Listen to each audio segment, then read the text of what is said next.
Hey, YouTube, what's happening? It is Metal Menace Jeff here on the Gas Mask and Hand Grenades YouTube channel. Good to see you all. We're back today for part two of my interview with the Master of Disaster, just an amazing musician, man, Greg Chandler of Esoteric. And if you want to hear the grand entrance for his first interview, go back and definitely watch that, please, because this guy is an incredible artist and a super dude, and you need to watch part one.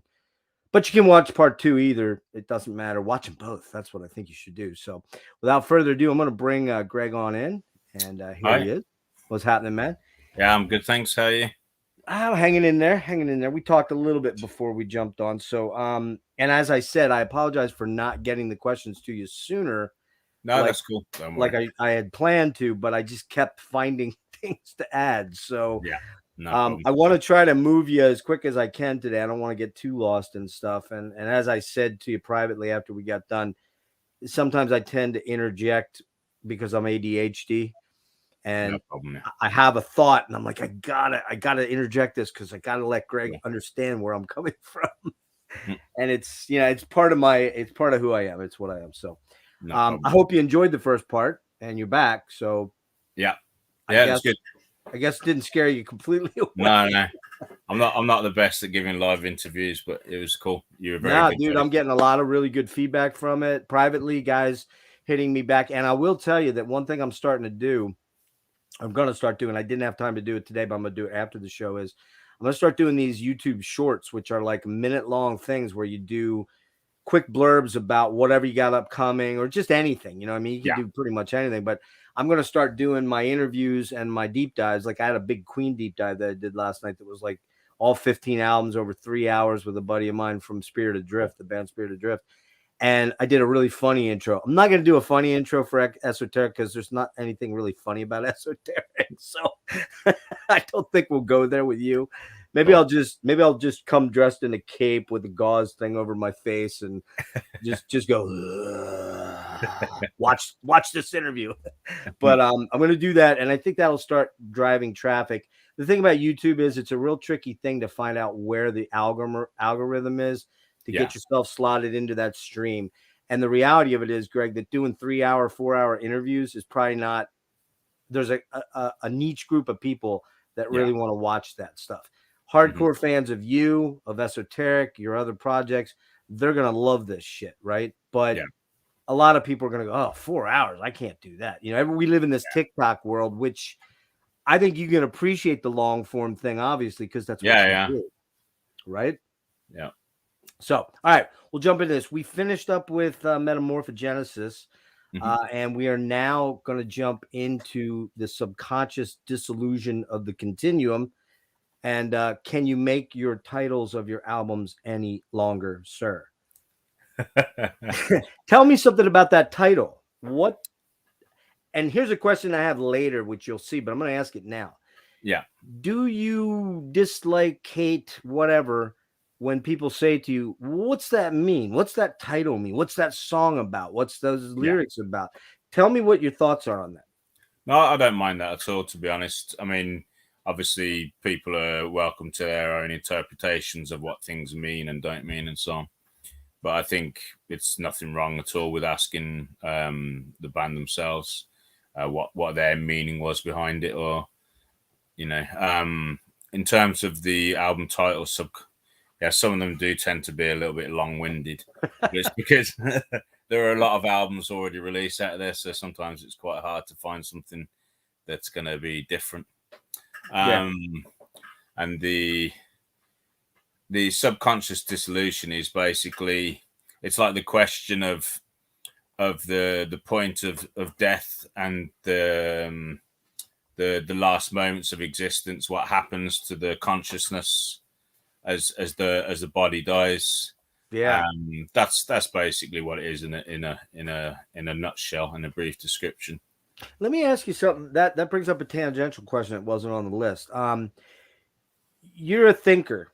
That's clear to me. It's there's a lot of metal that's not a lot of thought put into it. But I mean, most of that shit was many, many years ago in the 80s. But there's a lot of metal that isn't. We get into like the horror theme stuff. It's the and this isn't shitting on these bands because I love them, but like it's Exhumed or Cannibal Corpse or something. It's just the graphic nature of the lyrics and whatnot. Your lyrics are far more esoteric, far more enigmatic, and far more thought-provoking, but you do seem to have a thematic sort of thing with a lot of the albums where you are talking about the to me, this is my interpretation, the existence of life, somewhat the futility of that, and that existential sort of dilemma of what's the point of being here when we're just going to be here and then we're going to die anyways, and we don't know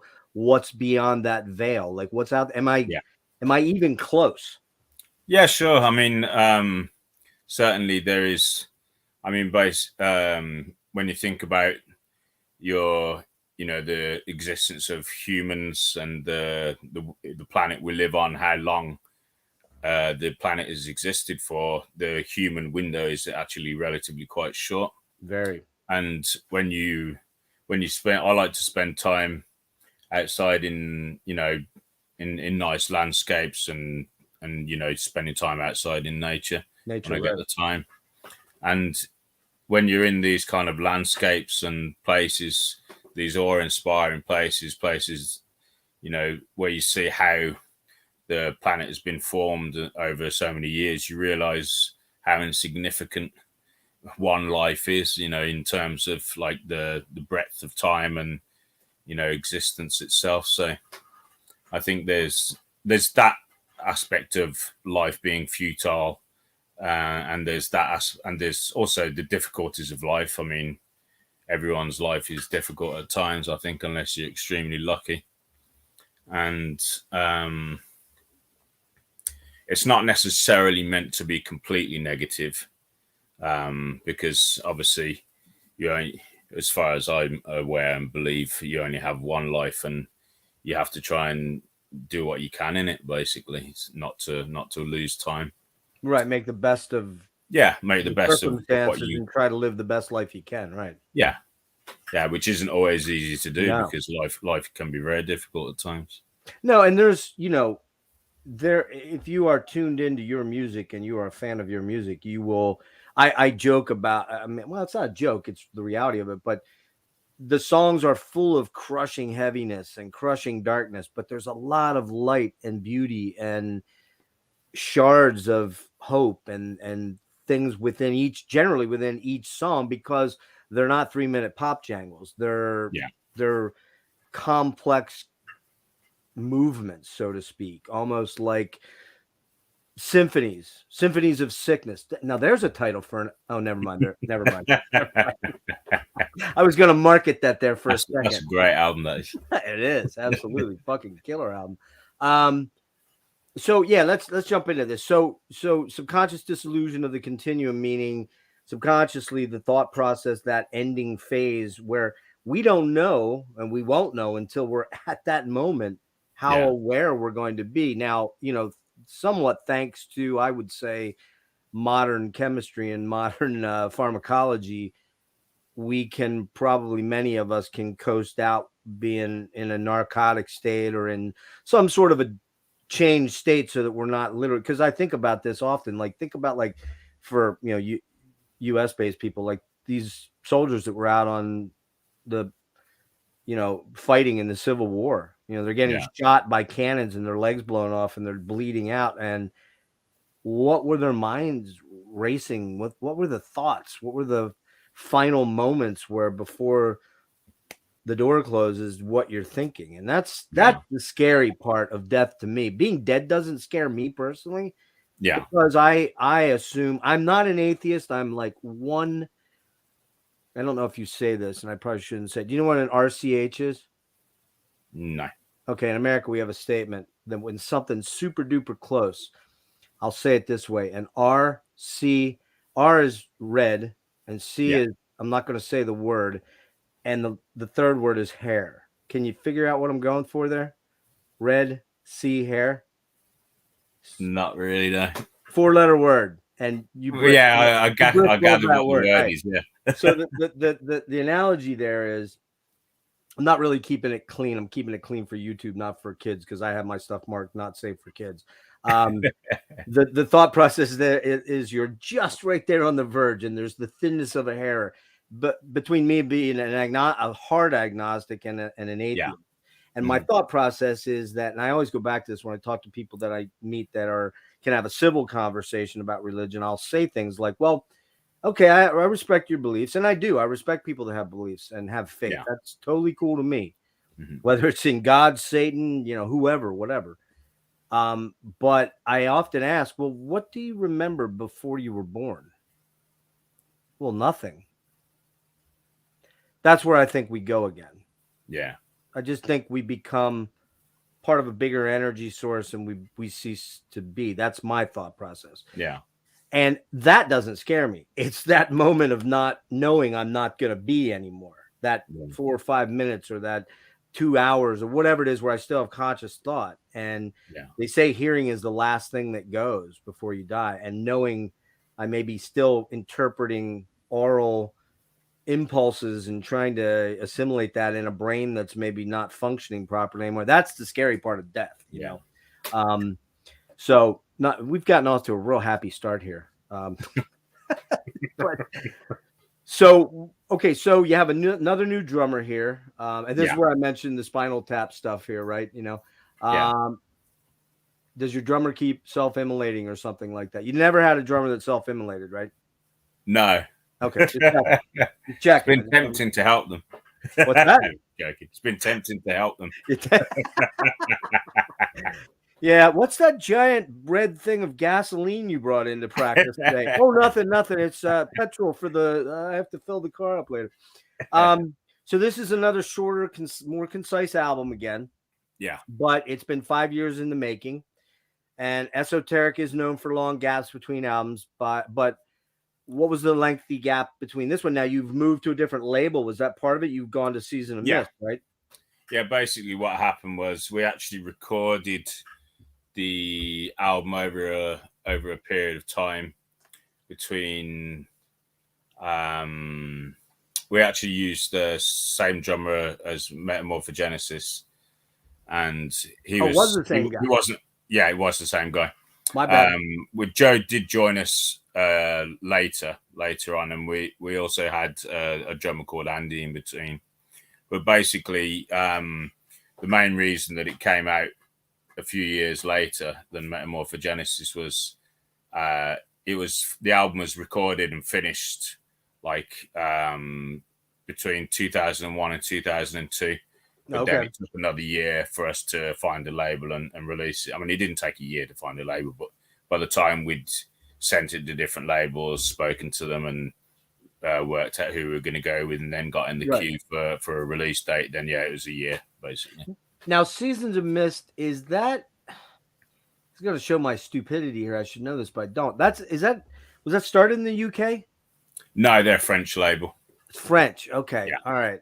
And then they have UK offices and US distro too, I think. They have US offices. They don't have UK offices. Okay, they don't have a UK. All right, okay. So who were you dealing with? Were you dealing with the French or the United States? Or we deal with the French. We deal with Michael and Sabina and their staff as well in France. Okay. But they also have some staff in the US as well. And you've been with them now ever since 2004? Yeah, for 20 years now, yeah.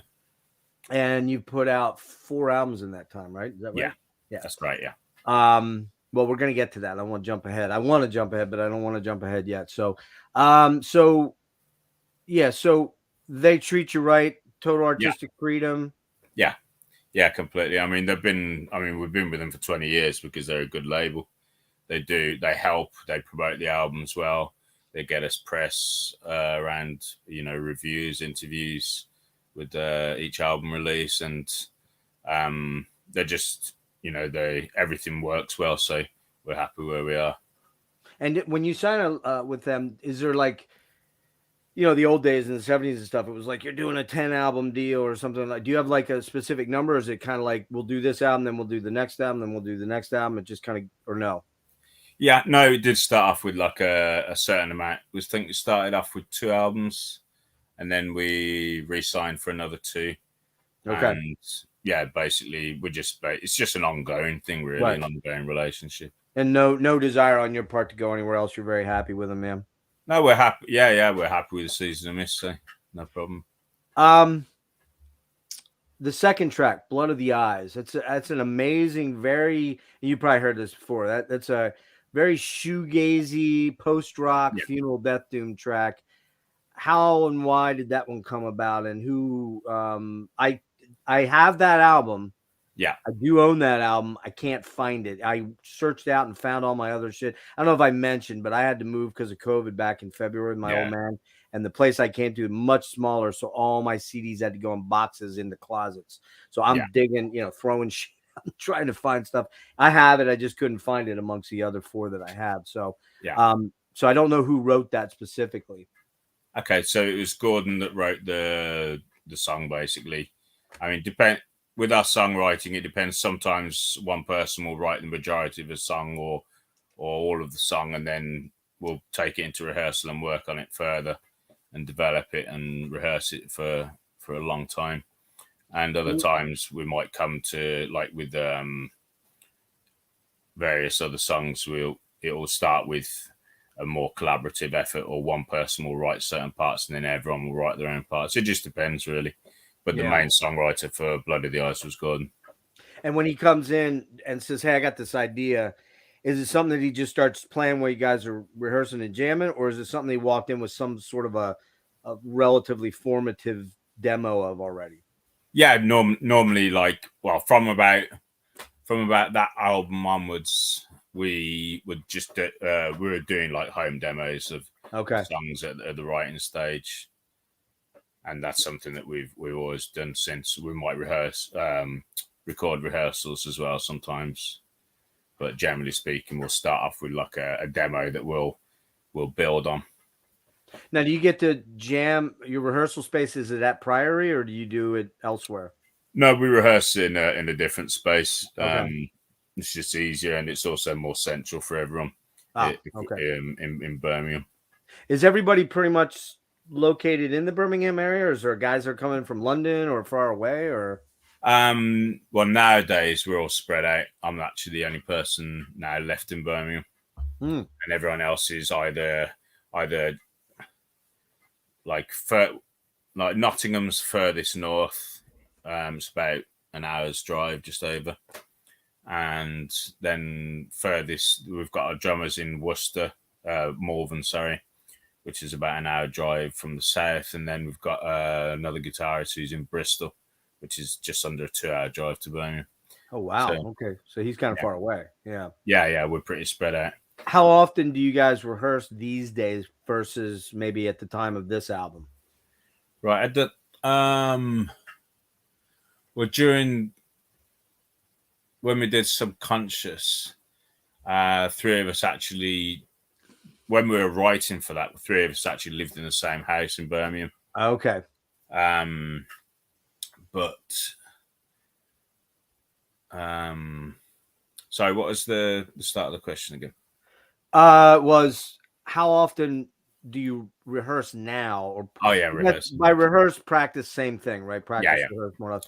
How much are you doing that now versus like at this time? At that time, we were rehearsing once a week, generally speaking. Mm-hmm. For the earlier albums, say the first and second album, we used to rehearse at least 2 or 3 times a week. Oh, okay. But obviously, as you get older, you have more responsibilities and generally work more hours. Especially myself running the studio, I tend to work pretty long hours. Yeah. So now what we rehearse is we'll do once a fortnight, but we'll do like a 6-hour rehearsal, 5 or 6 hours. Wow. Now what's fortnight? Because I'm stupid. Oh, once every 2 weeks. Once every 2 weeks. Oh, that's pretty regular then. So and you're, I would assume when you have a tour coming up, like we're going to talk about soon, you might try to jam in an extra session or two. Okay. Yeah. The last tour that we did in November last year, we were doing 2 rehearsals every fortnight, so 2 days back to back. Okay. like 5-6 hours and doing it that way, really. So it's pretty intensive, and you're at that point, you're just really working on the set list just to get everything together. Yeah. Yeah. And Basically. I wanted to ask this, and you know, this is a hot topic out there to some extent. And I think I know the answer, and I think I know why. You guys run some tracks, backing tracks?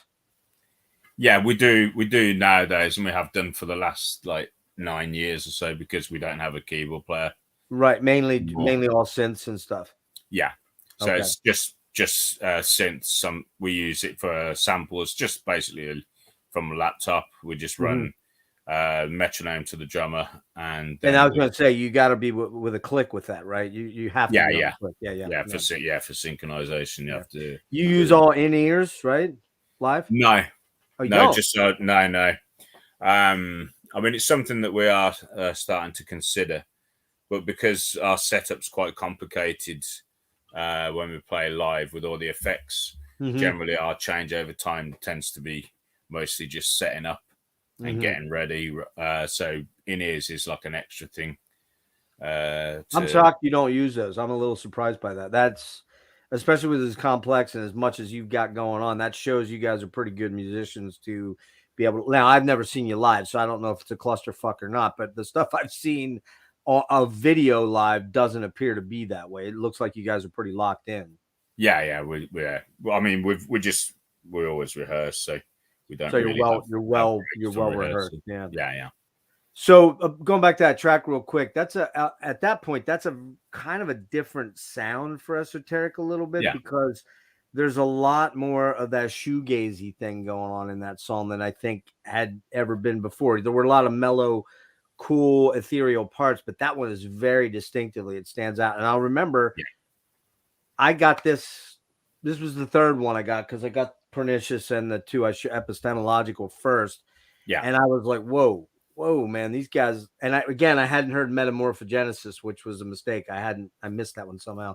Yeah. And this stepped up, and this was my favorite album for the longest time until I heard Metamorphogenesis and until I revisited Maniacal, because I must have missed something on Maniacal the first time around, because everybody's like raving, oh, that's the best album ever. And I'm like, well, you know, it's a matter of taste, obviously. Yeah. But I love this album. Tell me a little bit about the blue color scheme along with the cover art, where it looks to me like there's a shadowy figure in the background. Am I seeing something that's not there? Or is that, can you answer that or no? Well, I didn't. Basically, the artwork for that album was done by Chris, who is a brother of one of the guitarists at the time, Steve, who is with the band between 1994 and 2007. So basically, he did the artwork, and it's based around like an eye, really. The cover. I'm gonna share the because I don't have it on me. Yeah, I'm gonna share the artwork while you talk about it, because I think sure, yeah. People that don't know, can you see that? Yeah. Okay. So very interesting color scheme, very beautiful, very almost, but it's weird. There's like a menacing undertone to it to me. Yeah. Which is, you know, but again, you didn't create it, so you're not entirely sure. But you said it's based upon that's like the interior of an eye that you're looking at, essentially. Yeah, basically, it's based around like an eye, like a port, or it's like symbolic for a portal or something similar to this, really. Okay, it makes total sense now. Now I see it. But looking at it, if you look behind the E and the C, where all the scroll starts, right, the script or whatever, that's an iris. Now I can see that. But if you look at the top of that, there looks like there's a head, and that's like the shoulders. You see what I'm seeing? Yeah. So I was thinking, oh, there's some kind of shadowy evil figure there that's lurking behind. Yeah. But very, very cool artwork, and very, you know, the color scheme is very, very cool in that it's kind of evocative of night. Hold on. What happened there? I'm just learning how to use this screen share thing. Are we back? Yeah, we're back. So very, very cool there. We talked about this before. This was before we actually talked about this stuff about collaborative, and you really answered a lot of that stuff already. So not much more to go into on that one. I really still love this album. It's pretty near and dear to me. And this is the album that I really kind of felt like your vocals started to become they've always been a big part. They've always been like an extra instrument of the band. But on this album, there's something a little extra going on here with regards to how I meeting you, Greg. It's weird because you have this weird sense. 20 years ago, when I heard this album, I'm like, this dude is probably fucking terrifying to be around. Like, this guy is like, he's probably he probably like sleeps in a cave. He probably has like a coffin in a cave. He probably drinks human blood. And you could do these things for all I know. I don't know for sure. But I'm like thinking this guy is just like those vocals. Like how could he possibly do this shit? And this is before I really realized you were processing as much as you were. Yeah. And then I meet you and you're kind of like the nicest guy ever. And it's kind of weird. So I'm just pretty laid back, really. Yeah, you seem extremely laid back. And that's cool. I like that. So you laugh at my jokes, which is cool too. So this album was my favorite for a long time until I revisited Maniacal Veil and heard Meta. It may have slipped to 3 after listening sessions.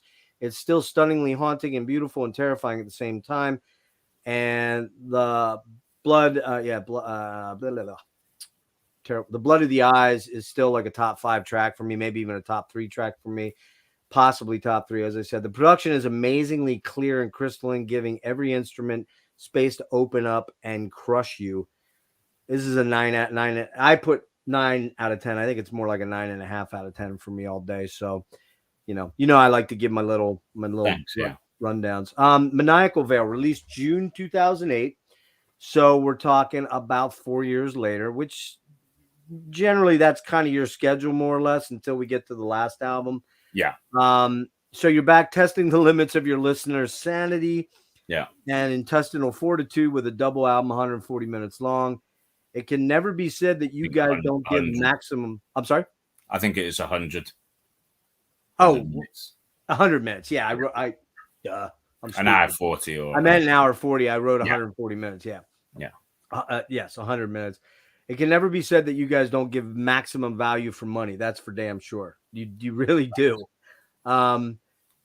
Circle might be your single most dynamically insane track, as it starts with a Deathy Doom soundtrack to a Nightmare Spaghetti Western, languid, and then it just grabs you and drags you under the water, fully intending to drown you. What can you tell me about this track? Who wrote that track? What's it about? The track is it is very dynamic track, and that was kind of the intention. That was something that Gordon wrote again. And he tends to write songs in kind of like movements in chunks. Right. So there'll be like quite long sections that kind of intertwine in the end. So there's not a great deal of repetition in terms of going back to another section. And with this track, there was a big focus on the dynamic use of the effects. As you can tell with the levels and so on, and the effects just basically building throughout different sections, so it's more like comes in waves. Yeah, as waves, exactly. Yeah. Mm-hmm. And the actual lyrical content is more to do with related to the circle of depression, really, and how depression can be a kind of cyclic process. Absolutely. Dude, man, we talked a little bit about this before we went live with regard to, there's what I call the fear circle, and it's anxiety, panic, and then exhaustion and depression. And then you kind of started over. And as somebody who suffered from anxiety all my life, I know that all too well. And this song really speaks to me. The I believe it's the ending section is just absolutely fucking pummeling as it just comes at you relentlessly, and it's kind of like being trapped in something you can't get out of. It's that feeling, oppressive and like a straitjacket you can't break out of. That's one of my favorites, if not maybe my favorite esoteric song. It's crazy. It does tend to be one of the more popular kind of songs from our catalog. You play that live a lot? Yeah, we have done. Yeah, we played it live quite a lot. We stopped playing it live for a few years because we played it live for a long time.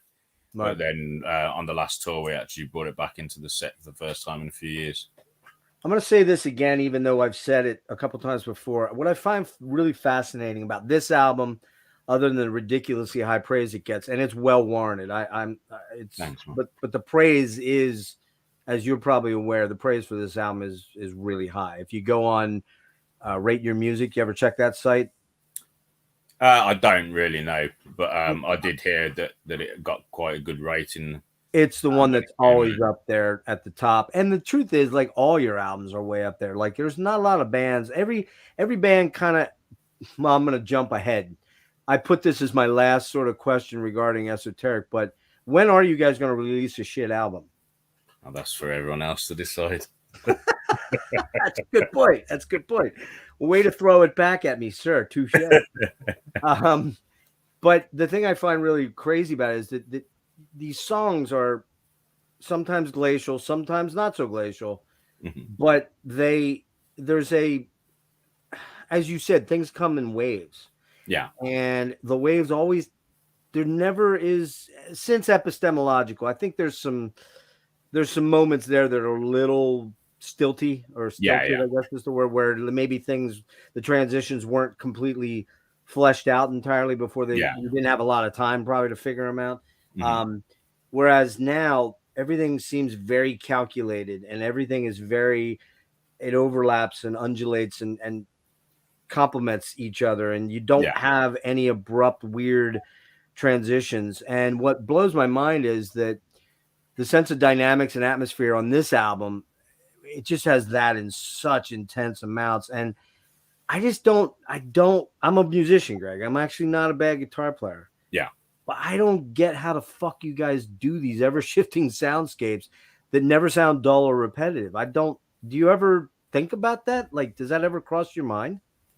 I think it's just from years of doing the band, really, just from years of rehearsing stuff. Because I mean, part of the reason that our albums take a long time to produce is because we tend to take them into rehearsal and rehearse them for a long time before we record, just so that we can get as much mileage as possible out of the music in terms of getting used to, because we use all our own gear in rehearsals. So basically what you'd hear in rehearsal or live is more or less how the album's going to be put together in the studio, in terms of the effects that we're using and so on. I mean, it might be easier to swap out one amp over another or whatever in the studio, or to just focus on certain sections. But essentially, it's the same equipment. It's the same performance that you'd give in the live environment. But so, in other words, and when you started this band, was it always, I mean, you told me early on that you didn't harbor too many illusions that you were going to become Metallica or some major rock star somewhere.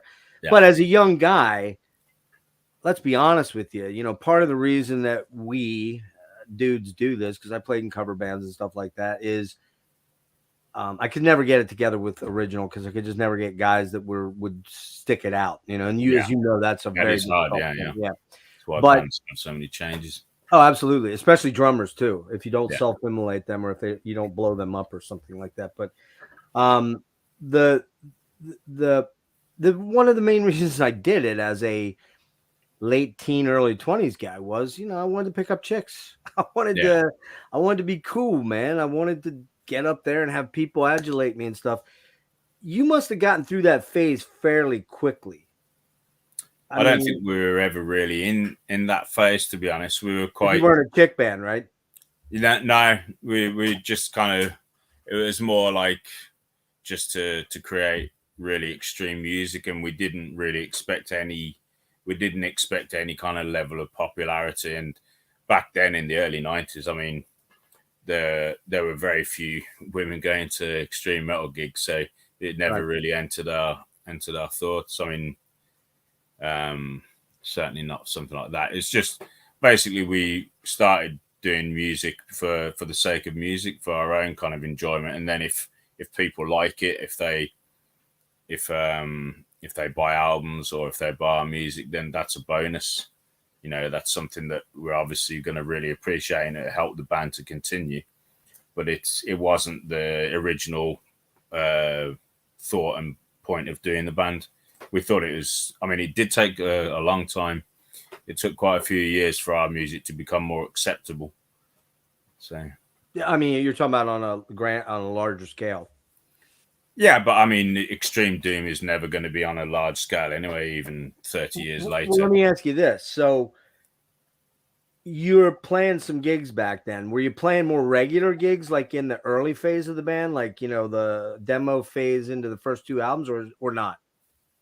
No, we didn't have much luck with live shows. We used to do a few shows. Like say our first show was in '93, I think. I think our first gig was just over a year after the band started. So I think just after we'd done the first demo, and we were doing a few local shows. We did some shows in London. We did a couple of tours abroad. But we didn't have much luck. Our first tour in Europe, basically, we were playing in a squat in Germany around halfway through the tour, after about the 7th gig, and there was no toilet in the venue. And it was after the show. One of our guitarists, Steve, who's a really big guy, really tall guy, he basically fell down a manhole. What? He fell down a manhole. When he went outside to go for a piss, but only half of him fell down the manhole. So basically, he broke his kneecap and dislocated his kneecap. Oh, and in Germany, if you don't have health insurance, we didn't have travel insurance or health insurance, stuff like that. So he couldn't get treatment for it there. So we had to basically cut the tour short and take him home. We couldn't even afford to set, because we looked at sending him home on a plane. Yeah, right. But like back then, last minute flights were super expensive, so it was going to cost several £100 to send him home, and we just thought it was we were losing money on the tour anyway, so we thought it was just best just to get him back to hospital in the UK where he could get treated for it. Oh Jesus! What the luck there, man! Holy shit! Thank God it wasn't worse, man, or something. Like falling down a hill and impaling himself. I mean, that'd be pretty metal, you got to admit. But yeah. The next tour we did 2 months later in the UK. The van that we hired caught fire while we were driving from one gig to the next. What? Yeah. So it really is Spinal Tap. Apparently. Yeah, basically. And shit! We lost half of our gear because it was a mid-engine van, so the flames were literally coming up the side of the van before we even noticed it was on fire. We had to bail out really quick, grab what we can, and that was it.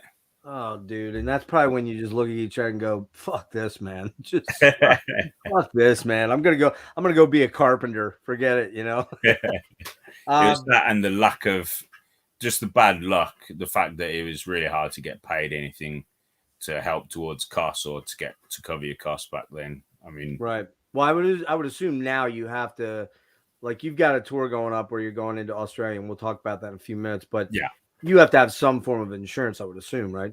Yeah. Now we do, because we're not 20 years old anymore. So yeah, a bit better organized. There is something to be said for the young, dumb, and stupid thing, but. Yeah. Man, it doesn't get you very far usually. I mean, it's really tough. I think you probably now look back and think, holy shit, it's amazing we're still together, or there's still a band and we're still putting out quality music and people still want to hear it. Because you probably had a million reasons to bail the hell out on this, Yeah, I mean, to be honest, it didn't really, these are setbacks.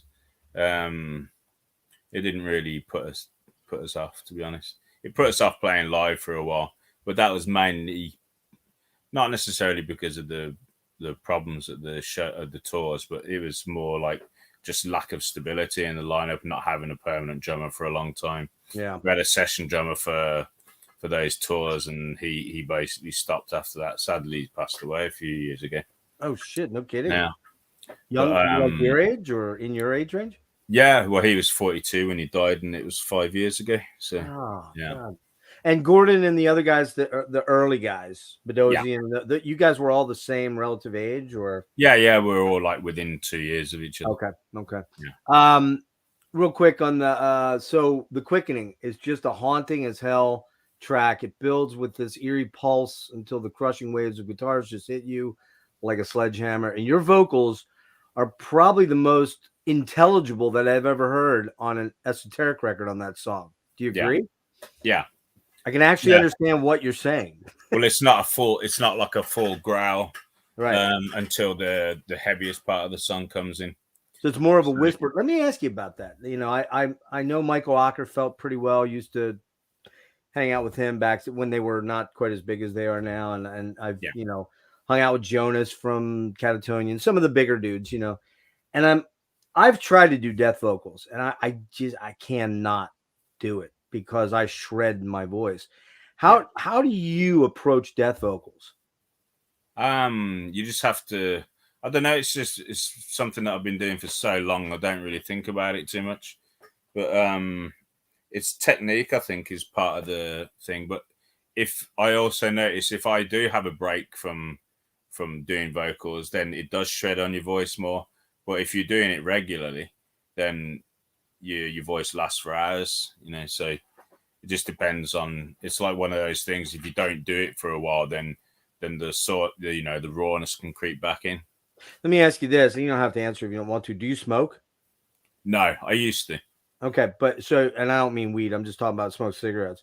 Yeah. Because I noticed, and I don't smoke. I haven't smoked for 25 years, 27 years, something like that. I do smoke weed every now and again, but not, I don't vape. I do actually use flower. And what I noticed was when Michael stopped smoking cigarettes regularly, that's when his voice changed pretty dramatically. But when you do it, so I think there's a correlation there to some extent, but when you do it, are you doing more of a whisper as opposed to I push quite a lot of air. Oh, you're pushing. Okay. Yeah, I do. Are you pushing it from your gut or from your chest? From the diaphragm, really. Okay. So you do it, you push, if you push more air from your stomach and your diaphragm, then you don't put as much force on the throat. You use the throat and your mouth to shape the sounds. Okay. And to create the kind of sounds, but you need the force to come from lower down, otherwise you will shred your vocal cords. That's quickly. what I'm doing wrong then. How about your screams? You're the when you do those sort of things, where's that coming from? Same thing? Same thing, yeah. It's just a different shape of the throat, basically. Just moving you just learn over time to kind of shape your vocal cords in certain ways, and the shape of your mouth and your palate and so on. And even your tongue makes a difference to what comes out. Interesting. I don't think I'm ever going to be that guy, though. I'm more the Lane Staley. I'm more the throat guy, which is I can do those things, more of the head voice, I guess they call it, right? The head voice is here up and that. What's the track, The Quickening, about? It's about basically the song itself was written by it was just started off with a few little keyboard parts that our keyboard player at the time he had come to us with, and then everyone basically just wrote their own parts to go into the song.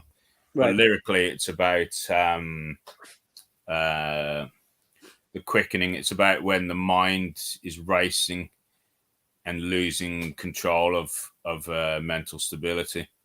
So it's about, it can be, you could consider it as like when you feel like your mental health is spiraling in such a kind of way that it feels like you're completely losing control, and you're in a different kind of level of consciousness. That track to me truly has got horror movie soundtrack written all over it. That song. Mm-hmm. It just feels like it could be a great backing track to some, and I don't mean I mean more like a suspense thriller type horror movie, like I don't know, something like The Howling or something like that. It just has that vibe to it. So cool. Final track, the almost 30-minute closer, Ignotum per Ignatius or Ignatius. Yeah. It's right? It's a long O, right? Ignotum per Ignatius. Yeah. Possibly the most dramatic, expansive track you had done to that point, without question. Has a weird, groovy cashmere vibe in it if you listen to certain sections of it in the first several minutes. But then per the esoteric playbook, it morphs into something twisting and deconstructing and rebuilding as it builds. The title meaning to offer an explanation that's even harder to understand than the thing that is meant to explain. Yeah. Expand on that a little bit. Okay, so this song was another very experimental track for us at the time. It basically started off as just a handful of bass lines that then basically we brought into rehearsal, and everyone write their own parts for it. And lyrically, it was actually written by Mark, the bass player, as well. And it's about, in a nutshell, it's basically about a guy who is immortal, who wants to understand death, and his means of doing that, the way that he believes he can do that, is by killing people to learn about death. Yeah, so it's more like a fictitious kind of lyric rather than and conceptual rather than like one. Right, it's more of a story Yeah. then. Yeah, more like a story. So it's a happy story. It's got a pretty much happy ending for the most part. Listen, I'd give this a 10 out of 10, but unfortunately, Caucus of the Mind didn't work for me as much. That's the one song on the album. You hear that before? Have you heard that before? Yeah, I mean, not everyone likes the kind of shorter death metal tracks that we do, but we kind of enjoy playing them. So. I love death metal tracks. I love Autopsy. But that one just didn't work for me as much. But it kind of felt like an afterthought. That's, I guess, where I was coming from, and that's just my perspective of it. So I'm giving this a 9.85. Man, I never give 10, so I'm getting close. Close. You're like, why the fuck does he do 9.85? Why not 9.82? All right, we're gonna jump on to Paragon of Dissonance, released in Seasons of Mist again, 2011, and I do have this one here, and we'll blow my screen up real quick, and you'll get all kinds of glare.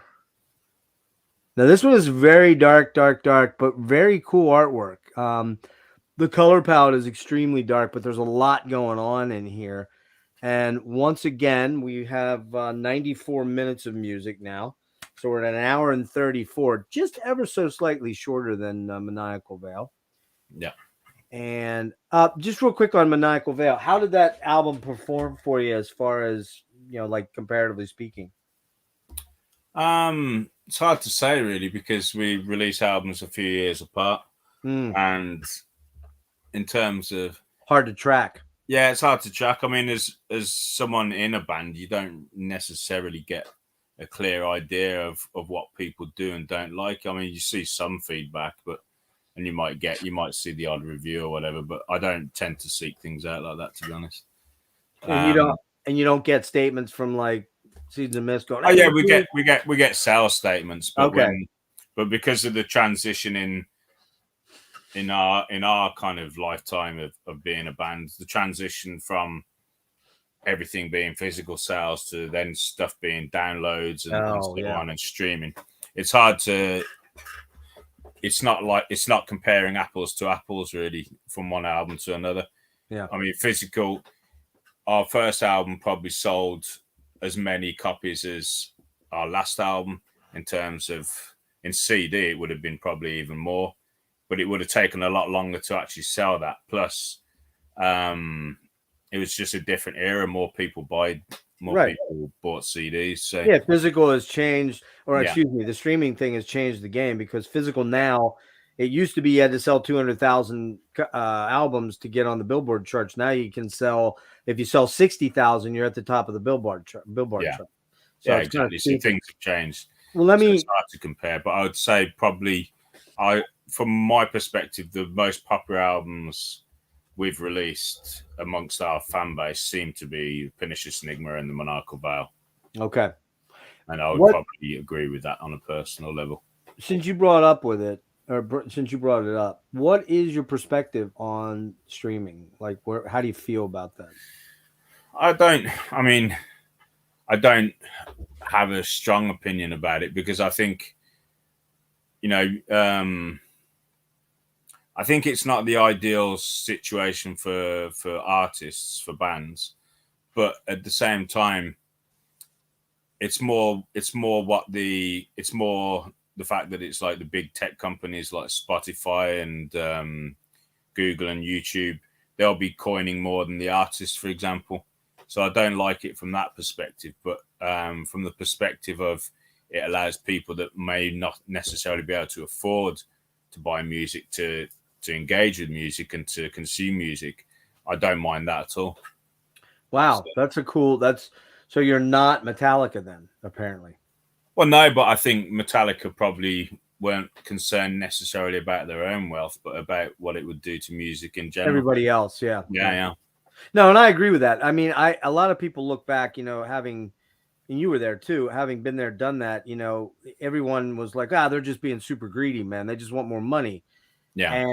And sure, every artist wants to be rewarded for their art. I mean, I think we're in this age now in the last 15, 20 years where kids don't even understand that, that art is a commodity, that if somebody can't make a living, and you don't make a living doing this, but it's a labor of love for you. But let's just say you were trying to make a living at it, you wouldn't probably be living too well. Let's be honest, sadly. And that's, that's not a commentary on, sometimes the best stuff is not rewarded the way it should be, right? Yeah, of course, yeah. And so, I think you're right. I do think now, looking back now with this perspective I have in the last 10, 15 years, I think Lars and James and their entourage were thinking, hey, man, if we don't do it, just think about all those little guys that can't. They're surviving hand to mouth, going club to club at shithole club and barely surviving, like gig to gig and just having enough money to get food or whatever. How are they going to survive if the byproduct of their labors is stolen? And that's really what's going on to a large extent.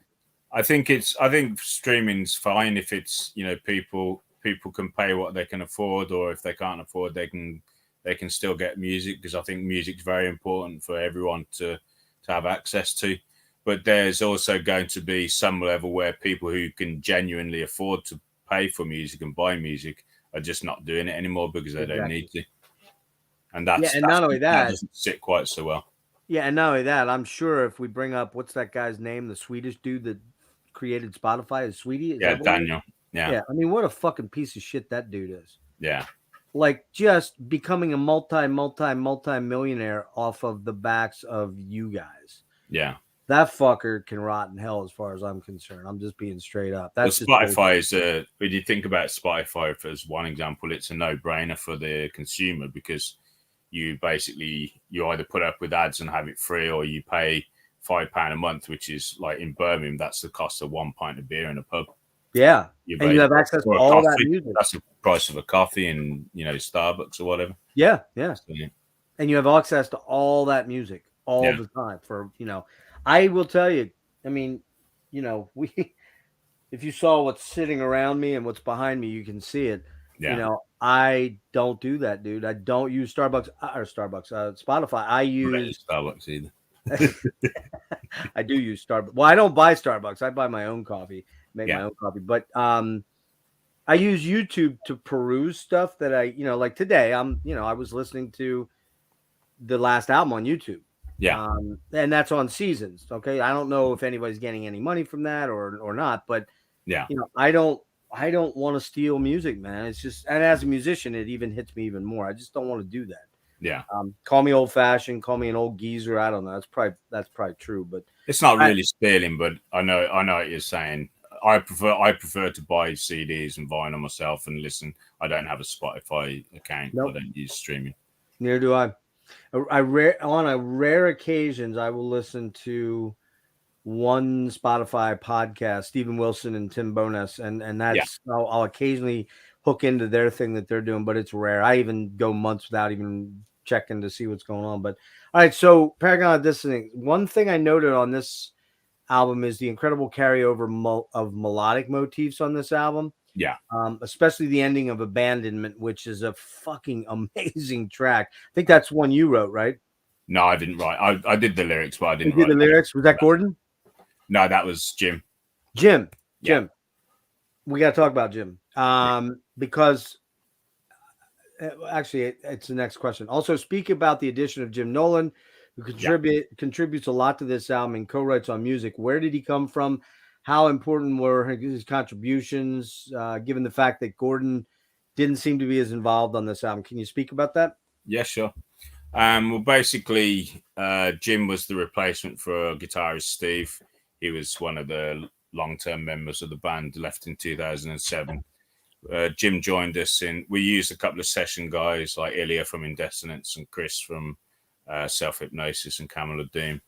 But Jim was a local guy in Birmingham, met him through a mutual friend, and he's an excellent guitarist, and he came to audition for the band, and within a couple of months he was playing his first show, a 90-minute set. So he was really good.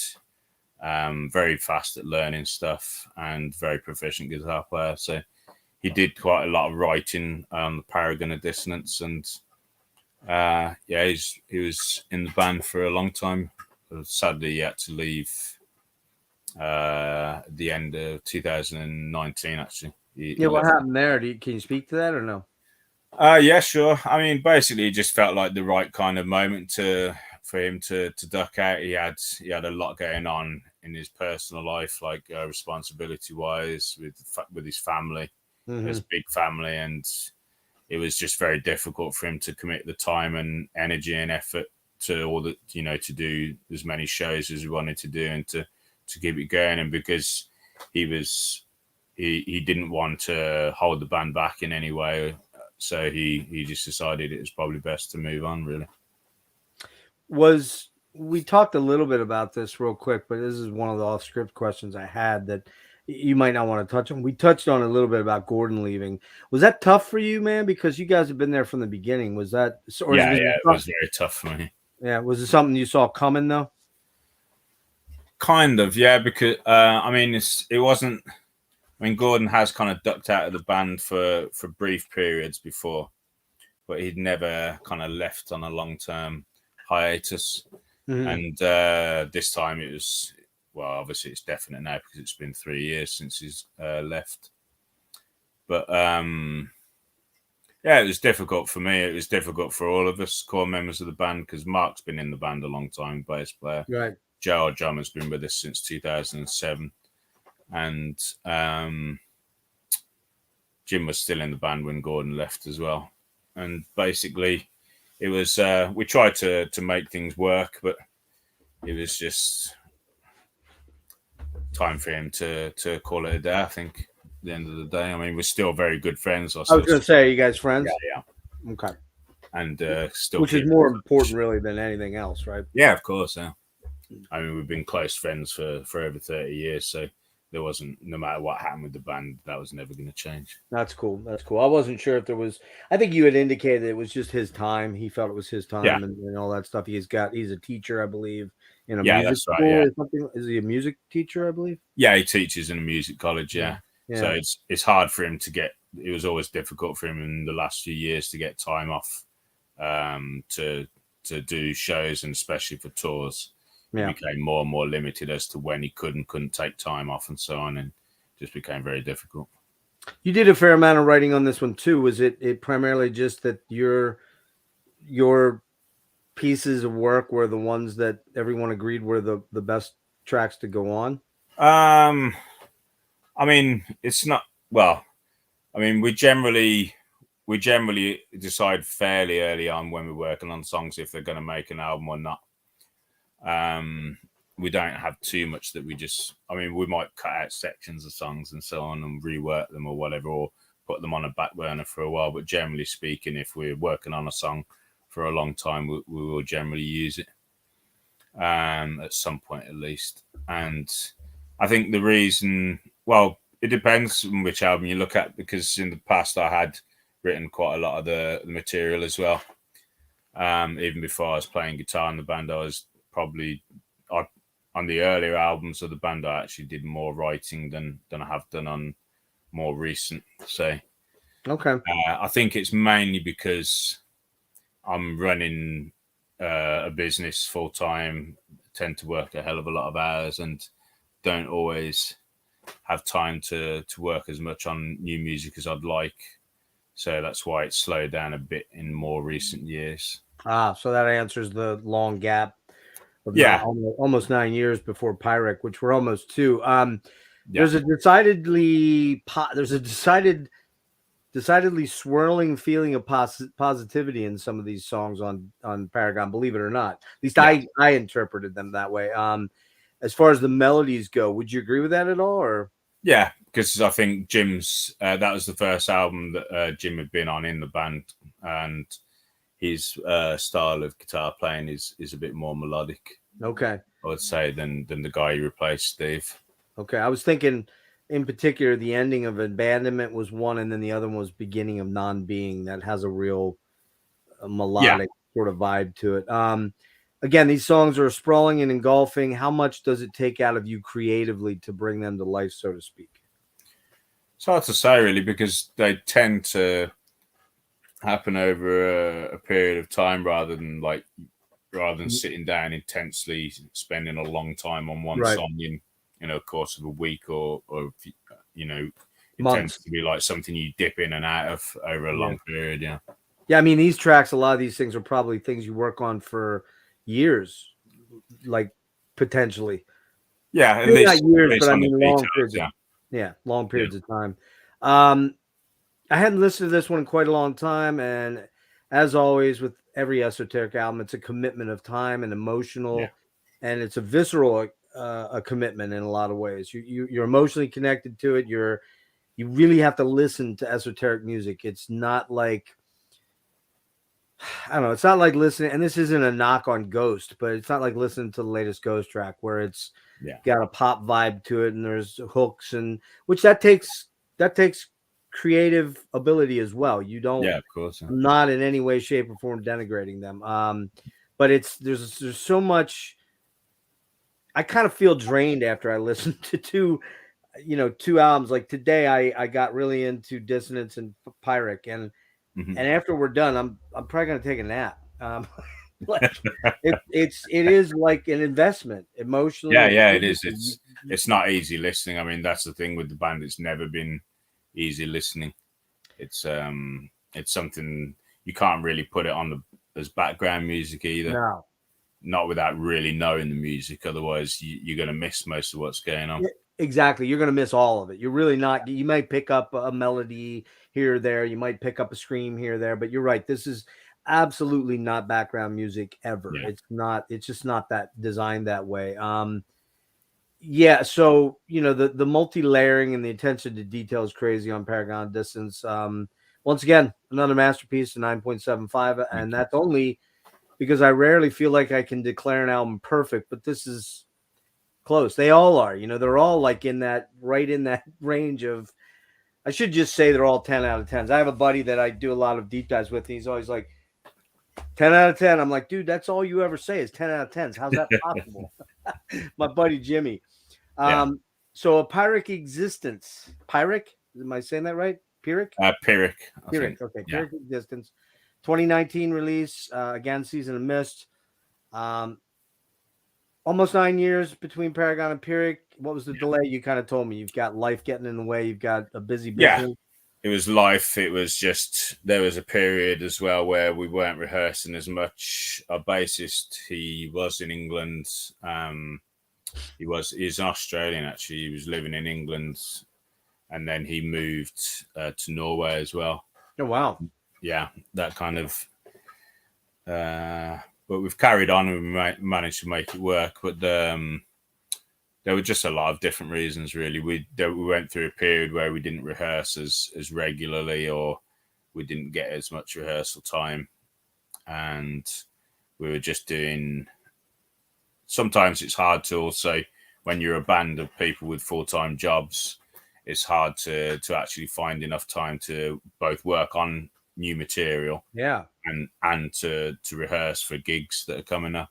That's a lot of it. That's a big time commitment, man, because especially as you said, the older you get, the harder it gets, because it's not a young man's game. Even just sitting down and writing guitar or practicing guitar it's a time investment. I can sit in front of the TV and noodle, but that's not writing. That's just practicing scales, and I may pick something. Oh, whoa, that's cool. What was that? And then I'll go back and try and figure it out again, and I'll be like, oh, okay, I got to shut the TV off because I want to actually work on this and do something with it. And that's so again, it's not you have to engage your brain at that point, which you don't have to do if you're just noodling around, right?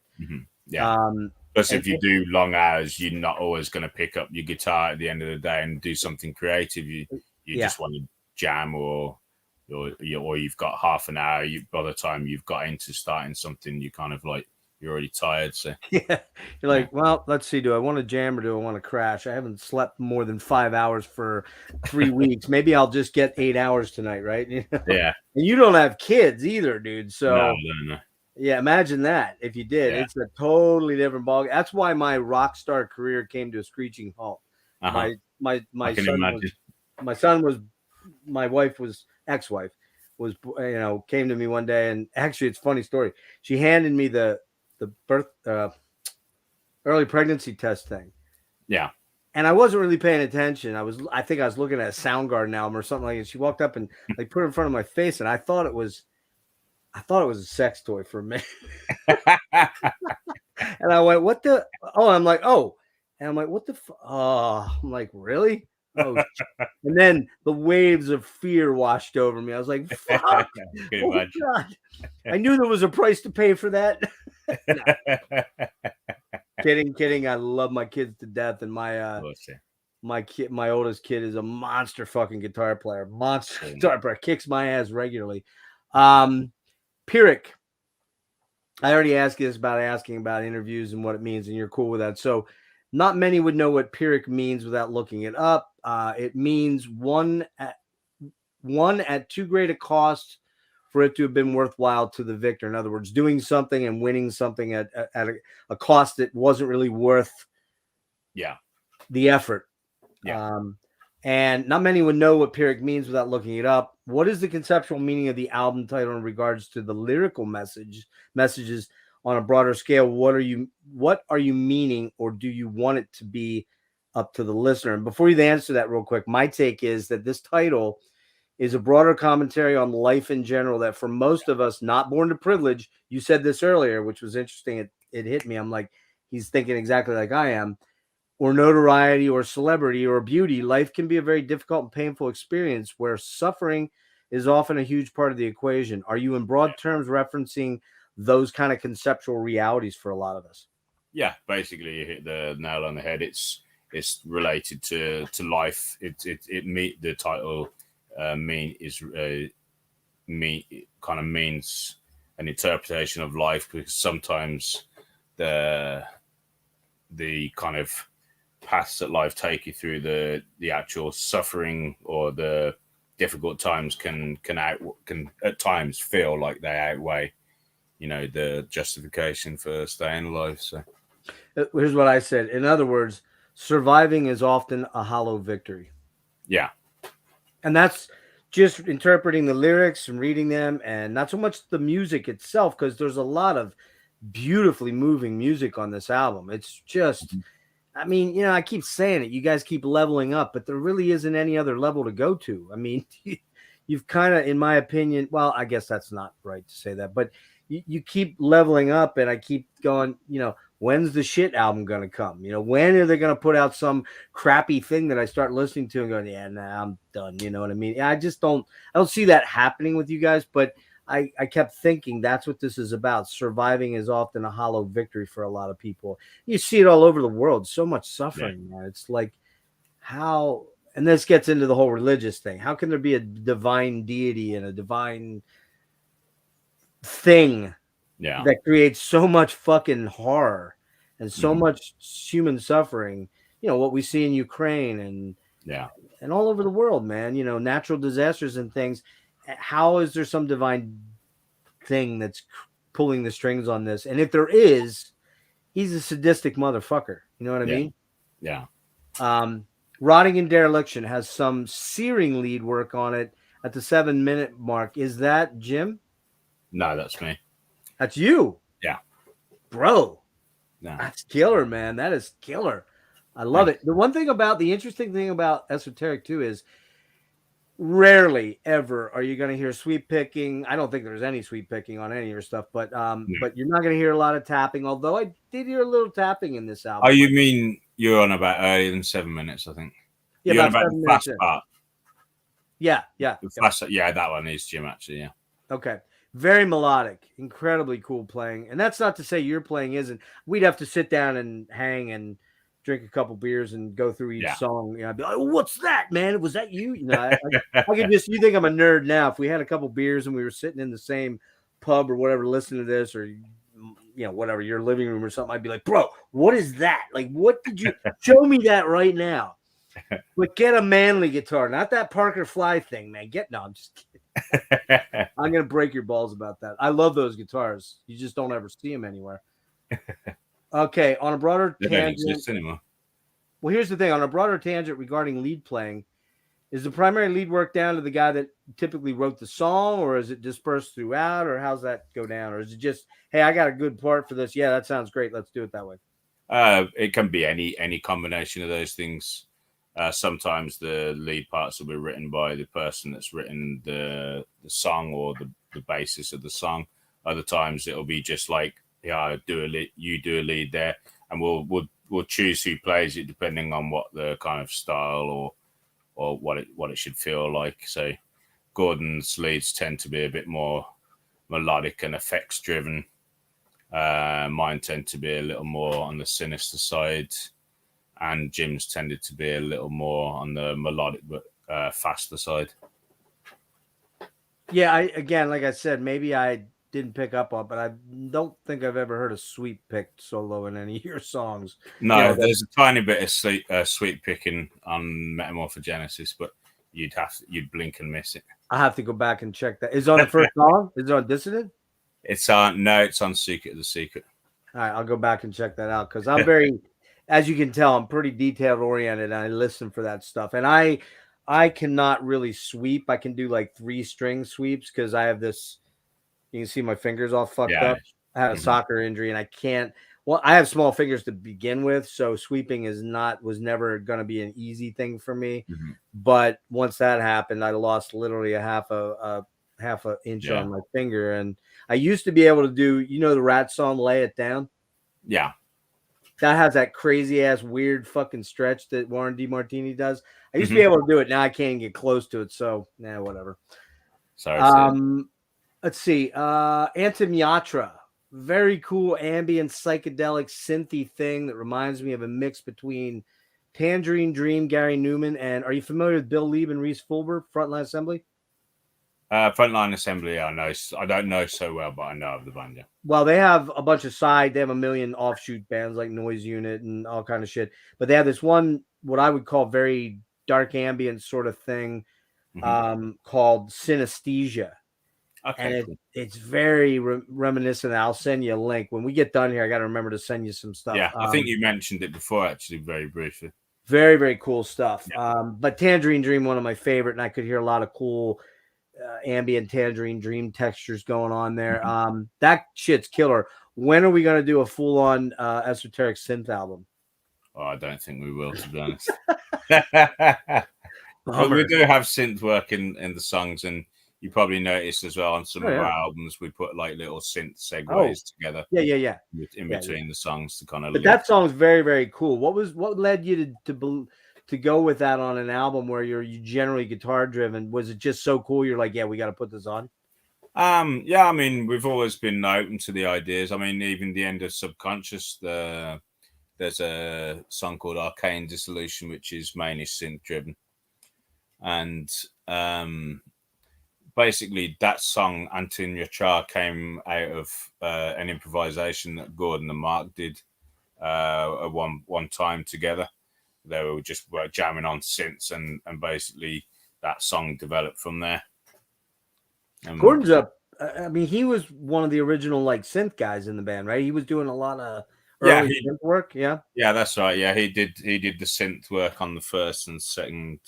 On the first album. How did you guys meet? How'd you two meet? Curious. Gordon was playing in a local death metal band called Absolution, and I can't remember exactly how we met him. I can't remember exactly. we might have been rehearsing at the same place. Oh wow! And that's how we got to know the other band. I think we definitely rehearsed at the same place at some points. And you filched him. You filched him at some point. Yeah, we basically he joined us. He stayed in both bands for a while. He's very, very, very, very talented musician. I can tell. It's like, dude's really, really good. Consuming Lies has some tricky chugging riffage going on. I think this is your track, right? No, that was Gordon, actually, that one. Oh, it isn't? All right. I keep fucking that up. I'm sorry. All right, don't really, what did I say? Riffage going on that is really efficient and a bit different than most of the other tracks. It goes into a swirling, trippy, psychotic miasma of ambient, sludgy spaciness. I think to listen, that one I want to listen to stoned. I've determined that's the track I'm going to get stoned and listen to. Tell me about that track and any info or thoughts on Consuming Lies. Basically, the song is something that Gordon was working on, and he brought it into rehearsal, and we basically fleshed it out a little bit. And lyrically, it's more about the media, really, and how kind of certainly with how the media always has some kind of narrative that's trying to push down people's throats and so on. And it's kind of pretty much about critical thinking and thinking for yourself, really. Which there's very little of in this world, sadly. Yeah. Do you guys have a lot over there with Boris? What's his name, or what the fuck's his name? He's gone now. Yeah, I know he's gone. But when that was going on, and of course, the fucking Trump mania, the insanity, it's still the gift that keeps giving and keeps giving and keeps giving over here. Scarily enough, was it any way related to that at all, or? A little bit, yeah. I mean, the politics in this country, and certainly in recent times and quite far back, I would say, has been pretty farcical. It's not like I mean, we've seen incompetent governments before, but the current one is really taking a biscuit. Is it really? Yeah. Do you guys hear a lot about the Trump bullshit over here? I mean, do you get a lot of that over there on TV? We do get stuff about Trump and that. I mean, I knew who Trump was before he even stood as president, because he's kind of like, he's been on the TV and stuff over here, and he's kind of known to a lot of British people anyway, and not in necessarily good ways. Like, he was known for. All right, now I'll say that word. Remember the word I wasn't going to say? Now I'll say that word. He's a cunt. But anyway, moving on. His business practices weren't particularly having glowing reviews over here long before he stood as a politician. And what's stunning about that is that, he was just found, his company was just found guilty of 19 or 17 tax evasion schemes and all kind of shit. And yet 35% of this country would vote for him in a heartbeat, and they'd go fucking die for him. Imagine how stupid you have to be to think like that. But moving on, we don't want to turn into that. I'm ashamed to say I may have overlooked picking this one up. We talked about that when it came out due to my illness. But I think this is another landmark album from Esoteric, and maybe more importantly for the genre, because nobody's really doing what you're doing, Greg. They're just not. There's a lot of funeral doomish bands out there, and they name check you, of course, but nobody's doing it at this level. And this is a 9.98, my friend. Thank you. Got that close. So, like I said, will you boys ever make a shit album? But that's a serious question. But I think that's, like you said, it's for me to determine. Speaking of which, you have a tour coming up. You're going over to Australia in May. Yeah. June. Oh, June. Okay. Yeah. And I only looked at it quick. So, what else you have going on too? Then that's how many dates? What are you doing? Like 6 or 7? We're doing like five or 6 dates. Yeah, 5. Yeah. And how's your following over there? I think it's okay. Yeah. We've always sold a reasonable amount of merch there, from what I can gather. So hopefully it'll go well, and because, I mean, for us, we didn't ever think we'd be going somewhere like that to play. Is that the first time? Yeah, first time for us. Yeah. Well, let me ask you this: it's true, honest question. For you to go there, what would your expectation be as far as going to a gig? If you had 300 people, would you be overjoyed by that, or would you be like, Yeah, oh, yeah, okay, definitely. Yeah. all I right. mean, the type of music that we do, you don't get huge crowds. I mean, especially on a Monday night Yeah, if you're not playing if you're playing in capital cities, the turnout tends to be pretty sure. good most countries. What other stuff you have lined up for summer? Do you have any festivals locked in yet? We have a few shows coming up. We've got summer is mainly just for the Australian tour, and Okay. then because even though it's only a few shows, with the time it takes to get there and a day either side of flying and so on. We've got gigs coming up in the UK. We've got a couple already announced. One in March in London, one in one in Brighton, sorry, in May, and we've got a festival in Portugal in April, end of April. That's in Porto, SWI Barcelos Festival. It's a good place. Have you ever been invited to like Hellfest or Evoken or anything like that? No, never been to Hellfest. The only kind of like fairly decent size open air festival we played in Europe is in Prague, in Czech Republic, and Brutal Assault. That's an excellent festival, and we've been there No, I know Brutal. Yeah, I know Brutal. 3 times. Yeah, Would there's always you a section of underground bands there. if you guys could all work it out again, that's probably the big dynamic. Can everybody get time off and do this thing? I mean, I would assume that if you got invited to play Hellfest or Vakken or we'd make it work. Yeah. Just for the exposure, mainly because even if you're playing to, and you're early in the day, which probably isn't the most advantageous for your type of music, listening to it. I mean, I would imagine that's your least favorable thing, but still, if you're playing to 700 people or 1,000 people out there, the chances are good that 6 or 7 are going to go, oh man, this fucking band's pretty cool. I got to pick some of this stuff up. That's the whole reason, right? Yeah, well, I mean, we're always interested in playing different festivals, different shows, whether they're big or small. Sometimes the smaller festivals can be just as good, or if not better, more fun than the bigger ones. It just depends, really. What's it going to take for me to get you guys over here? What do I got to do?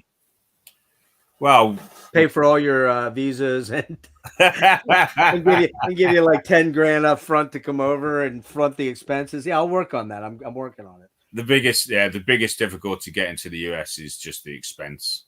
The visa, because the visas is a big expense. Yeah, and internal travel is expensive there. So, oh yeah, I mean, you wouldn't be able to do it on a bus here. I think buses are like 30 grand a month or something insane like that right now, and you'd have to do the whole van liner thing, the 15 passenger van liner and tow a truck or something. Or when you let me see if I hit everything here. I want to talk about self-hypnosis and Lychgate for 1 second quick, and not to minimize those, but just want to double check my thing here. Okay, what's in store for Esoteric? What's going on? Is there any news to report? You are now into your 4th year since Pyrrhic came out, so I mean, basically, we have at the end of the recording the last album, we had the 2 lineup changes with Gordon and Jim going. It took a while to replace the guys. One of the guys that we did replace that did come in after Gordon left has left again, basically, and so we had to find another musician to join, who we found about April last year. Mm-hmm. He's well integrated now, so it's kind of like we've been taking 2 steps forward, 1 step back with new material, because we were working on new material during the pandemic, and we do have some new material written, but it's basically been a bit of a case of like forwards and backwards and getting new members integrated. So there is new material written, but it's going to be a little while yet before we can think about recording. So you haven't actually put anything down as yet then? No, we've got demos, we've got stuff that we've been taking into rehearsal, but basically once the live kind of thing came back on again, and we also discarded some of the material that we'd written because it is with someone that then left again. So You don't want to take that stuff because it might get touchy if you. Well, yeah, I mean, it's just out of respect. Yeah. Sorry. Tell me about Lychgate. Yeah, Lychgate's a band that I've been in since 2010, I think it was. It kind of started. Yeah, you got three full lengths, or is it 2 full lengths or 3 full lengths and three full lengths and an EP. An EP, okay. Yeah. And is that just you? Is that a full band or is it just you? It's a full band, or it has been. It's been through a couple of incarnation changes as well. I don't play live with the band anymore. I haven't done now for a little while. And what would you qualify that as if you had to put it into a genre? I know artists hate doing that, but I mean, to give somebody context, I kind of put it in as like avant-garde blackened death, I guess, sort of kind of. Yeah, that's pretty apt description. I would say something similar, something like avant-garde kind of black metal, death metal with slight doom influence. And I mean, basically, the project was born. It came from a band called Archaicus, which was a band that, like a solo, a one man band, if you like. That Jim, the guy who started the band, it was his project, and he basically decided to make it a proper band. Got in a few musicians, myself, Tom, who he'd worked with before, the drummer, Alan from Ancient Ascendant, and Sean as well, guitarist. I already knew. He used to live in Birmingham. He lives up north now. And basically, we went out. We did the album. Started doing some live shows, but we're all spread out like all over the country. Yeah. And Jim's even spent some years living abroad in recent years, so it's been hard to kind of do anything too regular with it, really. Is any plans with that right now, or is that kind of in a stationary sort of place? No, Jim's actually been working on. I've spoken to him recently. He's been working on new material for the 4th album, and the music it's exceptionally complicated. And really? Yeah, it's really complicated. So it takes a long time. I mean, he's a very good songwriter, and he puts in. It's not easy to play either. It's quite tricky. Yeah, I'm not gonna lie to you. That's the one project yours I was not able to get to. I did do self-hypnosis. I've listened to that. Yeah, but I need to jump into Lychgate. And Rick, who popped on with us last time, he said, "Dude, you need to check this out. I think you'll dig some of it." So my apologies for that. I just ran out. That's right, no problem. Ran out of time. Yeah. How about you say Jim primarily writes most of the music for that, I guess? Yeah, he writes all the music, basically. What are some of the influences for him? Are you aware of that? I would say there's a pretty strong classical music influence, which is why the music moves around so much. And obviously an influence from different metal bands. And the lyrics tend to be fairly conceptual as well, like focusing on specific subjects or literature. He does those as well, or you do? He does the lyrics as well, yeah. Okay, so you're a member of that band. You're not the leader of that band like you are. Yeah, that's right. Okay. Yeah. That's kind of cool for you. Yeah, it's good. I mean, for me, it's the only way. On top of running a studio and doing a band where I'm investing quite a lot of time, it's good for me as an outlet to be able to do something I enjoy that isn't consuming loads of my time. Yeah, it's not weighing on your shoulders all the time. Yeah. Self-hypnosis. Give us a rundown on this project. Like I said, I listened to it. The explanation of it is that it's progressive industrial death metal. Yeah, it's kind of like it is pretty industrial. It's like a mixture of different genres, really, and influences. There's even a slight kind of early dance music influence there as well, but more it manifests as more of an industrial kind of vibe. But it's in the way that some of the production techniques were used. For example, like you recording real drum kits, looping, time stretching, changing BPMs and stuff like this. there was some of that kind of stuff going on.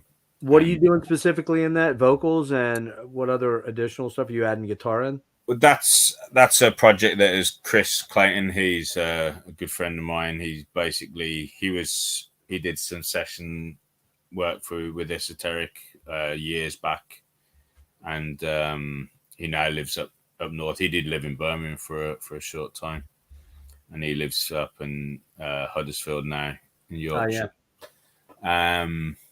It's more a studio project than a live band. We did start to put a live lineup together for it, but it became quite difficult with the distances and so on.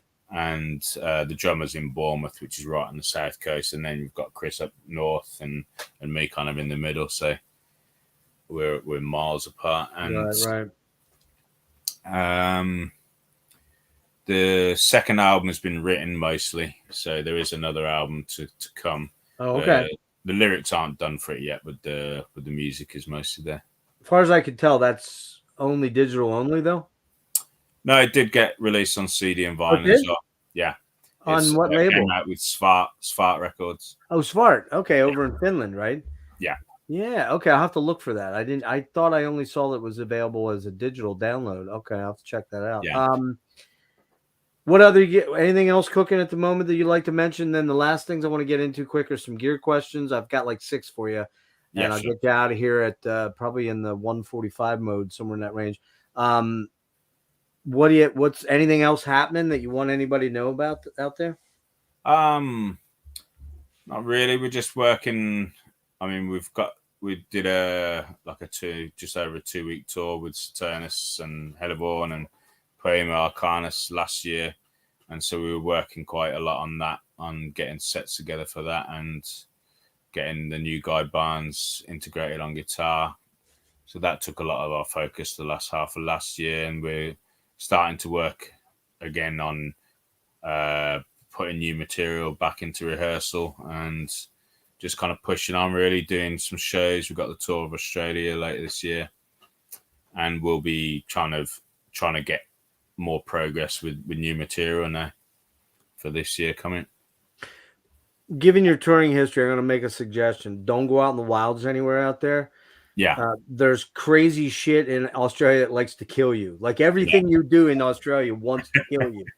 So stay away from anything where they have spiders that are like fucking the size of birds that will just eat you, and the most poisonous animals they have kangaroos that will kick the shit out of you. So I don't want to see anything happen to you, Greg. Please stay clear of all dangers. Just get to your hotel room and don't leave. Okay? Yeah. Just to go to the gig. And be careful. Watch for manholes. That's you never know. Yeah. Quick on gear questions. I already made fun of the Parker Fly. I won't do it again. Okay, I will do it again. And you know who else plays the Parker Fly a lot? No. Are you familiar with Pain of Salvation? I've heard of the band, but Swedish I don't know. prog sort of proggy rock band.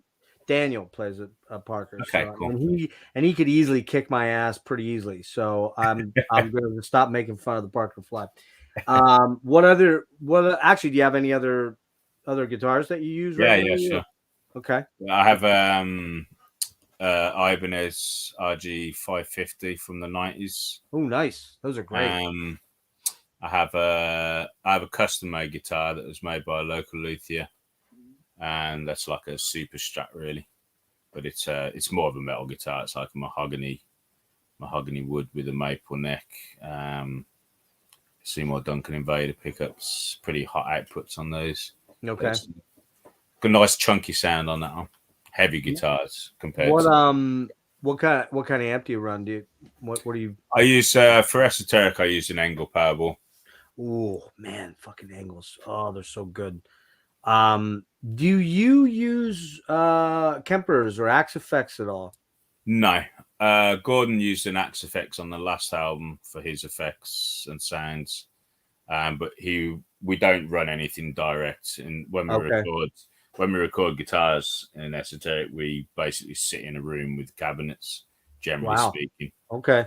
So when you play live then too, are you using backline that you're provided with, or are you taking your own? It depends on it depends on where we're going and how much, what the budget is. But generally, if I can't take my angle, I'll hire one or get one borrowed at the gig, because my setup's quite complicated, and my pedal board that I use for the guitar, it not only controls all my effects and that, but I also use it to change the channels on my amp. Okay. And because of all the different shit that I've got going on with pedals and stuff, I basically have to use the same amp. What do? Do you use like a G2 or what? I use a TCG system. The G system. And then I've got different Strymons connected to that as well, and different external pedals. Well, I was going to ask you what pedals can you absolutely not live without, live or studio? It sounds like you use the same setup either way. Yeah, pretty much. I mean, I might use different amps at times in the studio when recording for a more specific change in tone. I've also got like Orange, Marshall, Fender, PV amps and stuff here. At home or at the studio? At the studio, yeah. Oh, okay. Do you use like Strymon Timeline? Do you use like a Strymon Big Sky or what? Yeah, I've got a Timeline. I used to have a couple of analog delay pedals on my board, but I switched them out for a Timeline, basically, because it gives me Amazing. I like my delay pedals to have controls there rather than doing it all through multi effects. I've got delays on multi effects as well, but I like to have it there so that I can just start controlling the sounds with my hands as well. What do you use anything specific to overdrive your head? Not really. I use like the amp distortion. Like a boost, like a screamer or something like that. No, I use the amps distortion, but what I tend to do is because I'm using the G system, I can feed more or less level to the preamp stage of the amp if I want to. And I do have a couple of external. I use a big muff pedal as well. Sometimes I'll drive the front of the amp with that for the really thick, kind of heavy, kind of chord sounds. Right. I've got a Wampler as well, distortion pedal. Oh, they're nice. When I want to use an external distortion, not for the amp. Yeah. So as I said in the first part of the interview, seeing some video of you guys, just watching how little actual space you have to move around on some of these small stages with these massive pedal effects boards. It's like, God damn, man, it looks like a fucking spaceship taking off up there. So, a couple quickies. Any favorite memory or high point as far as looking back on your career, as far as maybe like a live show, and perhaps maybe a recorded moment that you can point to and go, man, that was just like a moment that stands out in my head? In terms of recording, I think it's kind of like there's not necessarily a specific one moment that stands out. It's more like just the kind of appreciation of when everything starts to come together and starts to sound like a finished song. That's always a high point in terms of recording, especially during the mix stage, when suddenly you stop working on the music and you can just listen to it and hear what the result is, really. So that's always a cool moment. And then in terms of live, I think there's like markers for live performances which make things a good gig. And I think often the most important thing to make a show memorable and enjoyable is not just the audience and the atmosphere they bring, but the sound and the performance of the band. Is your sound on stage can determine the difference between a good gig and a bad gig. Because if the sound on stage is awful, it's hard to enjoy it like you would if you can't really hear what's going on, or things are technological problems with the PA setup or monitoring. Yeah, and that can really derail you if your entire performance is being marred by the fact that the sound sucks and you're fighting that the entire way through. It's almost impossible to enjoy it then at that point, right? Yeah. I mean, you still you're doing your best no matter what the situation is, but it's hard to the kind of best scenario in a gig is when you can hear everything well enough and you really just in the zone in the moment. Have you ever had Now I know you guys are well rehearsed, and when you go out, you feel like you've nailed it and you got it all down. Have you ever had a moment that stands out clearly to you where you were up on stage and somebody fucked hard? Somebody just fucked up hard, and you're Yeah. like, "Oh fuck, man!" And that wave of panic comes over you, right? Yeah, I mean that has happened. Like luckily, it doesn't happen very much. But I That's the think, worst feeling ever, right? yeah, it's the worst feeling Like because, you hit the wrong chord, and you're like, "What the fuck was that, man?" Not yeah. you, but somebody else maybe, and you're like, Well, it's fine if somebody, someone hits the wrong note because they'll realize pretty quickly yeah, and correct it. But if someone plays the arrangement wrong, particularly right, if the drummer does it, then yeah. everyone can start to feel a little lost. But Everyone luckily, starts following along, and it's like it's a train wreck developing, right? yeah, there I've was done one that incident once. actually once where we played a gig in Poland as part of the tour, and we were asked to play another song after we finished. So we went backstage, decided what to do, but then we changed it at the last minute, and half of the Uh-oh. band didn't pick up on the Uh-oh. change. So we both half of the band started playing a different song. Oh, shit. You're all looking at each other like, "What the fuck are you doing?" "No, what are you doing?" Right? I did one show one time locally where we were doing Rooster from Alice in Chains, right? Yeah. You know that song, right? Woo! And I went to do the high part on that, and man, I clammed it hard, like fucking like so bad that everybody just looked at me like, "What?" I'm like, and I'd been drinking, and I was drinking too much, and that was starting. That was the reason I got away from playing because I was just drinking too much, Yeah. and It's because of easy. my anxiety, I had to do something to help me get on stage that made it a little Yeah. less overwhelming for me. And man, I mean, it's just like, good Lord, dude.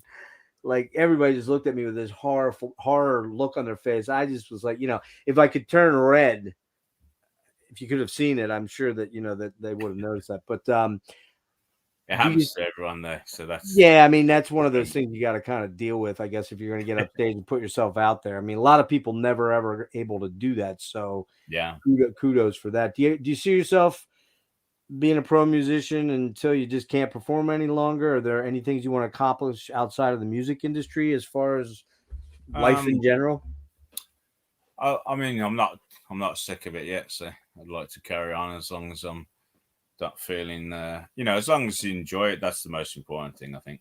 If you still enjoy what you do, then there's no Yeah. reason to stop really. So when you go into work and you're either mixing or pre-proing or you're actually recording or whatever, or mastering or whatever. What's your favorite element of those dynamics or all of them? I'm not talking about you. I'm talking about Yeah. working with other bands. Um don't really have a favorite element. I think it's all kind of rewarding just working with music, to be honest. It's that's why it's kind of like an ideal job where you're not relying on doing a gig every night Right. to basically pay your bills at the end of each month. Um, but you're still working with music in a creative and enabling capacity. So it's always interesting, even if it's music I wouldn't necessarily go and buy myself. It's still enjoyable to work with. Did do your parents now say, "Good job, Greg. We always knew you could do this in the music business thing"? No. No, no. They're like, "How much money do you owe on that studio yet?" Right, right. Yeah, it's more likely to be that. No, I mean they're supportive in the sense that they've realised after so many years that it wasn't a mistake, at least. There you go. A couple quickies here. Let's see. Let me get this here. Alakazam asks question, Greg. Oh, sorry. Would you rather go back to physical sales of records? We were talking about the download thing. I mean, you know, I think ideally every artist would probably say, yeah, but the reality of it Yeah, is that I that's mean, not going to happen. It's never going to yeah, happen exactly. again. I mean, there's no point wishing for something that you can't have. Yeah. So, I mean, things are the way they are. If we're as long as we're still able to carry on as a band and still do albums, that's happy. That's enough for me, really. He also asked any dual rectos, meaning have you ever played the Mesa Boogie dual rectos? Yeah. I've worked with dual rectifiers quite a lot in the studio. Good They're amps. a great amp, yeah. Good amps. My buddy Ryan here says, "What are your thoughts on Bandcamp?" Well, that's an interesting one. That's a good question, actually, because Bandcamp is actually by far the fairest digital platform for bands, and because it both allows people to get digital files at a cheap price than they'd pay for a CD or certainly than a vinyl, but it also allows people to pay more if they want to. And in terms of the share that Bandcamp take, it's much fairer than any of the other platforms. In fact, I would imagine that most bands' digital revenues would be Bandcamp will be at the top for nearly all bands. I would imagine. Yeah. Certainly. What about how are your sales on there as far as physical? We don't sell through Bandcamp. Actually, we sell through our own website now. Oh shit! I didn't know that. I apologize for that. I didn't go looking there. I mean. Yeah. Okay. I mean, that's cool. we could put our stuff through Bandcamp as well, but because we've got our own website, basically good friend of mine, Chris, actually, we were talking about earlier with Self Hypnosis. He's a programmer, so he basically built our website, and he was able to. And we've been lucky with ours. It's a good website. I mean, it's a solid website. It's a tough thing to find without paying crazy ass money. If you can find somebody who can build you a nice website, that's a great conduit. Now, is that direct, or did you send people to Seasons of Mist for the physical? No, that's direct. Yeah, I mean, obviously, especially now after Brexit, it's a lot easier for most people in Europe to just buy from Season of Mist or from one of the distributors. But we do sell direct. We sell stuff on our website. Yeah, I would love to get some albums from you, but boy, man, you do realize it is stupid expensive to ship these days. Good Lord. No, I know, yeah. US postage actually during the pandemic went up so that now from the UK, it's more expensive to post to the US than anywhere else in the world. I know. It's fucking bullshit. Anywhere in Southeast Asia, more expensive than New Zealand, Australia, by a considerable amount. It's fucking bullshit, man. It's really bullshit. Do you what do you like to do when you're not doing the whole recording and touring and writing music thing, or is that all you do? Sorry, I missed half of that because it froze. Okay, what do you like to do when you aren't doing writing music or recording or working with music? What do you do outside of? You said you like to go hiking. It sounds like, or get out. Yeah. Basically, that's one of my hobbies or pastimes. Is I like to go hiking quite a lot, as often as I can, anyway. And generally, I mean, there's quite a lot of places in the UK to go walking. There's places all around Birmingham, and then you've got Shropshire Hills not too far away, like an hour's drive. And then you've got like Peak District and Lake District. A lot of places in England to go. Any other hobbies? Do you play football or anything like that? Or no, I played football when I was a kid. I used to be well into it then, but I don't really do football. The old bones don't heal up as quick these days. Yeah, that's right. I kind of stopped about right around your age, 49, 48, 49, 50. That's when my illness started to creep in and I wasn't aware of what was going on. But I was playing like competitive men's soccer with I think it was like, I can't remember the cutoff. Well, we had some like 20 somethings in there. And I mean, when you're in your late 40s and you're chasing a 20-year-old around, man. Yeah, that's not so easy. It ain't so easy, exactly. And I was very, very, very, very fit, like super fit, super quick. But I'd wake up the next day and for 2 days I could barely walk. It'd be like, what the fuck am I doing this to myself for? That kind of thing. All right, last question, man. It's a personal one. How bad did that hurt? Oh, the nose rings. Yeah, man. It wasn't too. I mean, it was a long time ago, so it wasn't too bad. We had we used to. I don't know what happened to it actually, but we used to have a piercing gun of our own. Okay. So we would just like do it ourselves or do it to each other. Man, that's one place I did the piercings in my right. Well, I can't remember. I had one in my right here because over here in US, back that far, we're talking 10th grade when I got my left ear pierced. Yeah. If you got your right ear pierced, that was not an acceptable thing. That meant Yeah. you were a fairy, of course, right? Yeah. Which is so fucking dumb. But anyway, that's just how we used to think over here and That's still what do, it's like sadly. here. Somewhere. Yeah. What's that? It was the same here as if Oh, was you, it? yeah, if you had your right ear pierced. No shit. Yeah. How about that? So we're not as devolved as I thought we were. No. Just a It's world not now. thing. It's like when I was young.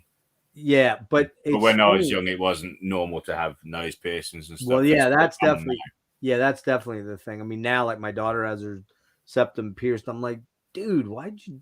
All right, not my body. You can do what you want. now. It was being the fatherly thing, And I had like, I got a little bit of ink, not a lot, but Yeah. 3. And now my daughter has not crazy, but she's got a bunch of relatively cool ones that mean a lot. She's Cool. a musician and really into music too and everything. Mm-hmm. But I'm like, babe, don't get another one. She's like, Dad, I'm 25 years old. I'm like, yeah, but you're my little girl that I don't. Okay, I gotta not be that guy, But Yeah. I think dude, that's common for parents. it is. It's you can't stop being a parent no matter what. Yeah, And you exactly. only, you ideally you say things like, I just don't want you to end up fucking making dumb mistakes like I did, Yeah. which I have a gigantic list that they can draw from. So that's, but I got, my daughter's super creative. I'll send you a link to her Instagram. She's got some Nice. demos too. I'll send you a demo of Cool. her. She's kind of like I don't know if you're familiar with like Chelsea Wolfe or Marissa Nadler or kind of Yeah. like doom folk type sort of thing. She Mm-hmm. does that sort of thing with a little bit of Kate Bush weirdness in there and Okay, cool. I like incredible voice. So if you ever need a female vocalist, let me know. Cool. I will get some stuff to you, links and stuff like that. We'll converse and hopefully we stay in touch. And Yeah, definitely. I've got to send you the albums you're missing as well. I love you, man. You're great. Listen, I want to get you guys over here. I'm not kidding, man. And we got to figure out a way to do that. Sorry. We will look into returning to the States actually after the Australian tours out of the way, because I mean, even if you were able to do something like Boston, New York, Philly, Baltimore, like a 4 or 5 or 6, but that's a lot of cost to get over here to only do a couple of gigs. But and I mean, ideally, like here's a good one, man. Like they just announced today, it's a little more death metal centric, but like I could almost see you guys opening for it's Obituary, Blood Incantation, Immolation. Did you see that? Yeah, I haven't seen the announcement, but I love those bands. Just popped out today, man. I mean, now granted, you'd be a little slower than most of those bands, generally speaking, but you'd still fit in with that kind of thing. And it'd be great to see you guys get on an opening package like that, where clearly you're not going to usurp any of those 3 bands because of the popularity of them. But I mean, just to get the exposure, it's just a matter of getting in there and being seen by a few people. Everybody that knows about Funereal Doom knows about you guys that's into that genre. But, I think there's a lot of fans out there that just don't know they're fans yet because they haven't experienced it yet. You know what I mean? Yeah. So, well, listen, brother, I can't thank you enough. Great series of stuff. Like I said, I'm going to start doing some of these TikTok-y videos to get more 1-minute snippets out there, sadly, because most people can't focus more than that length of time. And hopefully I can get more. Short attention span, I think. Oh, dude. And I'm bad. I'm ADHD, but I love, like, the reason I started doing these, Greg, was because I really wanted to get into talking to an artist about what motivated them, what the historical aspect, the chronological aspect of it. And granted, this isn't for everybody to sit through a 4-hour or 2-hour interview. In this case, it'll be 4. But I think people that really are dedicated to the art and dedicated to the band and dedicated to the aesthetic of it, they're going to go, man, this shit's awesome, dude. And that's so far the kind of comments I'm getting are like, bro, these interviews are just wicked, I mean, so. No, I mean, what you're doing is basically, it's excellent for bands. You're giving a lot of your time and dedication, and I mean, the questions that you've asked, you've really done your research on the band. You've done a lot of listening. You've done a lot of reading up and so on. And I think that's really refreshing. Yeah, it's not. It's a labor of love, man. You know, I'm not making a dime off of this, and I don't even look to make money off of it. It's something that I'd be doing if, like, I liken this to the new zines. You know, I mean, this is this is the new zines. I would be writing for a zine for next to nothing if I could do it. I could have done it 25 years ago. I just didn't really know about them before they kind of were and gone. And of course, when they were was when I was having babies, and I didn't really have that kind of time. Now I'm an old man and I have lots of time to do it. So, you know, it's one of those weird things. Dude, I love you. Thanks for doing this for me, man. I really thank you. Thank you very much for your support, man. Absolutely. And we'll stay in touch, hopefully. And yeah, just hit me up if you want to come on before assuming I'm still here. Hate to throw that out there, but it's the reality. But, you know, if you want to come on before the Aussie tour and do a short little thing, if you got anything to talk about or anytime in the future, you hit me up, man. There's a welcome seat for you here. So nice one. Thank you very much, mate. Thanks. All right, dude. All right. Thank you very much. Thanks, man. Yep. Take care.